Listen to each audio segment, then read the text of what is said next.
Bom dia a todos. O nosso tema é Guerra do Golfo. Vou dar aqui uma breve introdução do assunto. Vou estar falando também sobre os antecedentes do conflito, as motivações, né? O contexto histórico. Eu acho que é importante a gente estar destacando esses pontos antes de entrar no conflito propriamente dito. A Guerra do Golfo ela tem duração ali de 2 de agosto de 1990 até 28 de fevereiro de 1991. Então, em escala de tempo, é um conflito considerado pequeno, né?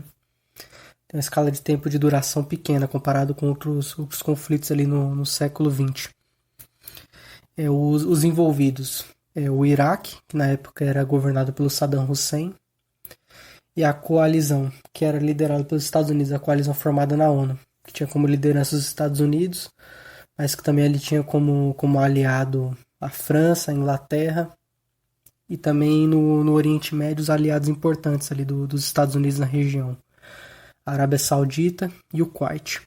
O marco inicial do conflito, quando o Iraque invade o Kuwait, né, em 2 de agosto de 1990 e anexa o Kuwait, fazendo ali do Kuwait o 19º estado do Iraque. Agora é importante a gente estar falando dos antecedentes, né, das motivações desse conflito. O Iraque ele teve em conflito ali com o Irã, país vizinho, durante 8 anos, né? De 1980 até 1988. E é importante a gente estar falando desse conflito porque ele está diretamente ligado com a Guerra do Golfo. O Irã, o país vizinho do Iraque, em 1979 teve a chamada Revolução Islâmica lá, né? Onde o Ayatollah Khomeini ele conseguiu derrubar o Shah Mohammad Reza Pahlavi, que estava no poder ali desde a década de 40. O Khomeini ele estabelece uma república teocrática, né? Que tem como orientação ali o islamismo xiita, né? O islamismo ele tem duas vertentes principais. Eu não vou estar aqui entrando em detalhe, mas são os sunitas e os xiitas, né? Eles têm interpretações diferentes ali do texto, né? Tem alguns costumes diferentes ali em como eles lidam com a religião, né? E o Irã, no geral, os sunitas eles são maioria, mas especificamente no Irã, o islamismo xiita é maior, né? E aí qual que é a questão? O Saddam Hussein ele temia que essa revolução ela se espalhasse para os países vizinhos, né? Ele temia que a influência do Khomeini chegasse lá no Iraque, porque o Iraque era governado por sunitas, né? O Saddam Hussein é sunita. Tem uma grande parte de sunitas no Iraque, mas também tem uma grande parte de xiitas. Então ele temia ali que o Khomeini de alguma maneira instigasse, né, os muçulmanos xiitas no Iraque a se rebelar e derrubar o governo sunita. Então esse era um dos temores do Saddam Hussein. Essa é uma das motivações. A outra motivação é que o Iraque é um país menor, né? E a única saída que o Iraque tem pelo mar é pelo Golfo Pérsico, né? E o Irã fazia uma série de... Ele dificultava a saída do Iraque ali pro mar, né?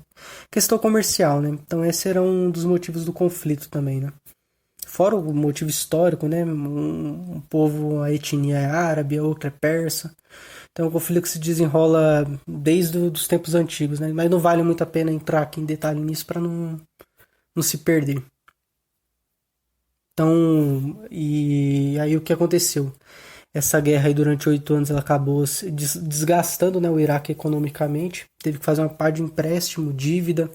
Acabou se endividando.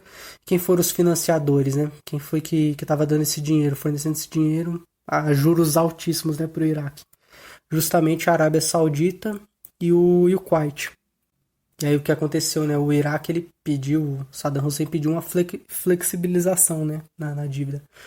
Ele pediu uma aliviada nos juros, pediu uma facilitação ali no pagamento dessas dívidas. Que foi negada, né, pela Arábia Saudita e pelo Kuwait, né? Então esse é um dos motivos da invasão do Saddam Hussein do Iraque no Kuwait.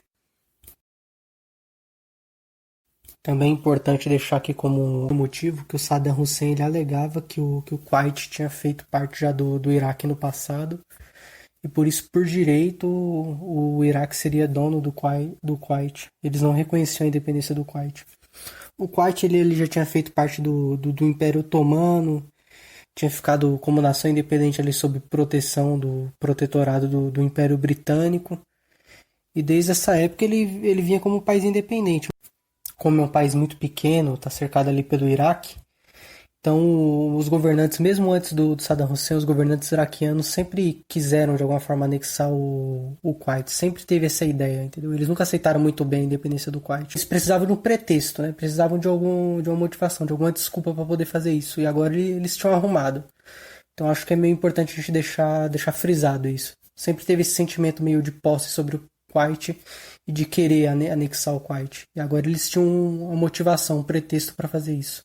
Também acho importante destacar aqui que o presidente norte-americano nessa época era o George Herbert Walker Bush. Ele que vai estar ordenando esse ataque, né, ao Saddam Hussein ao Iraque nesse período. E em 2003 vai ter a famosa invasão do Iraque, né, que vai ser orquestrada pelo filho desse presidente aqui, pelo Bush filho. No caso, ele que vai estar invadindo o Iraque lá em 2003, vai estar finalmente capturando Saddam Hussein e depondo ele, né? Então, alguns historiadores interpretam aquela invasão ao Iraque em 2003 como a Segunda Guerra do Golfo, né? Seria uma continuação desse conflito, né? Essa seria a Primeira Guerra do Golfo e a conclusão, a Segunda Guerra do Golfo lá em 2003, quando os Estados Unidos invadem o Iraque. Um grande diferencial dessa guerra, também se é que a gente pode tratar assim, foi a cobertura midiática, né? Apesar de ser uma guerra curta, ela foi ali no início dos anos 90, né? Então a TV, os meios de comunicação já estavam bem mais difundidos. Então tem muita cobertura, muita coisa em ao vivo, entendeu? Muita coisa em tempo real dos ataques transmitido na TV, de uma forma até meio sensacionalista, que chega até ser meio bizarro, né? Tratar assim uma situação de guerra como um evento, né? As pessoas pararem para assistir como se fosse um jogo, uma final de Copa do Mundo, todo mundo para, assiste, fica discutindo, que pra mim é uma coisa meio estranha, né? Não deixa de causar. Agora é uma parte mais opinativa minha, né? Questão de estranhamento a ver isso. Não que não tenha paralelos com da Atena, da Vida, Siqueira Júnior, que passa na TV hoje, né? Que faz sensacionalismo com desgraça. Apesar disso que eu falei, no final do vídeo eu vou estar pondo um vídeo com um trecho de uma reportagem do Jornal Nacional da época, né? Porque eu acho que é importante eu estar dando um exemplo. Eu falei das coberturas da mídia, acho que é importante eu estar dando um exemplo de uma dessas coberturas. Mas fica aí a minha observação em relação a essa glamoralização que foi feita em torno do conflito aí. Não é uma observação somente minha. Diversos historiadores que estudam aí o assunto, eles também comentam sobre isso. Depois da reportagem eu vou estar passando a voz, vou estar passando a fala aí pro amigo do grupo, né, pro companheiro, para ele poder estar tratando aí dos assuntos de uma maneira mais específica, né, de uma maneira menos generalista. Então agradeço a todos a oportunidade, uma boa aula aí a todos. A guerra explode no Golfo Pérsico.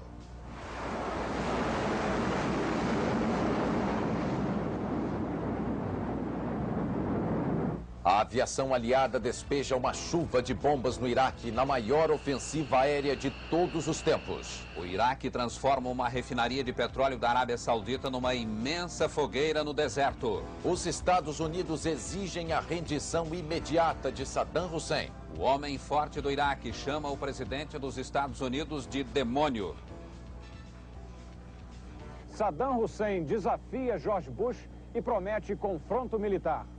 Um novo ataque aéreo começou há poucos minutos. Os aviões aliados avançam sobre o Kuwait ocupado. Os pilotos aliados já comemoram o sucesso do primeiro ataque contra o Iraque. Nossos repórteres nos Estados Unidos, na Europa e na fronteira da guerra dão as últimas notícias das batalhas no Golfo. O Jornal Nacional começa agora. As forças aliadas lideradas pelos Estados Unidos atacam há 23 horas o Iraque e o Kuwait ocupado. As bases dos mísseis iraquianos que poderiam atingir Israel foram arrasadas. Até agora, o único grande alvo aliado atingido foi uma refinaria de petróleo da Arábia Saudita. O Iraque diz que abateu 55 aviões. Os aliados reconhecem que perderam 3 aviões. O presidente George Bush disse que ainda é cedo para cantar vitória e exige que Saddam Hussein se renda e retire suas tropas do Kuwait. O mundo inteiro ficou sabendo do início da guerra pela televisão e acompanhou os primeiros sons da batalha pelo telefone.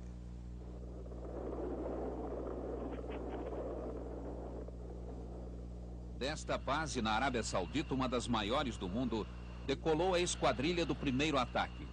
Caças bombardeiros F-15, tornados britânicos e caças sauditas e do Kuwait.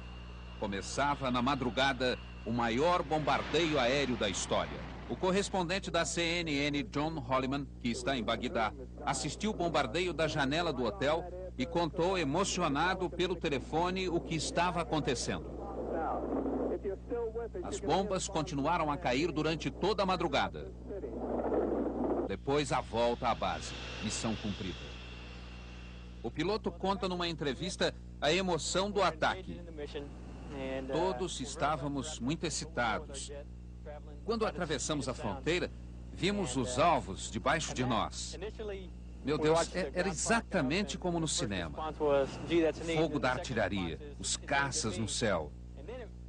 De repente, começamos a bombardear. Tudo ficou muito mais real. Nossos alvos eram precisos. Foi uma mistura de emoções, excitação, apreensão e um pouco de medo. Durante o dia, o segundo ataque. E na volta à base, num clima de euforia, o recado no míssil. Para Saddam, com amor.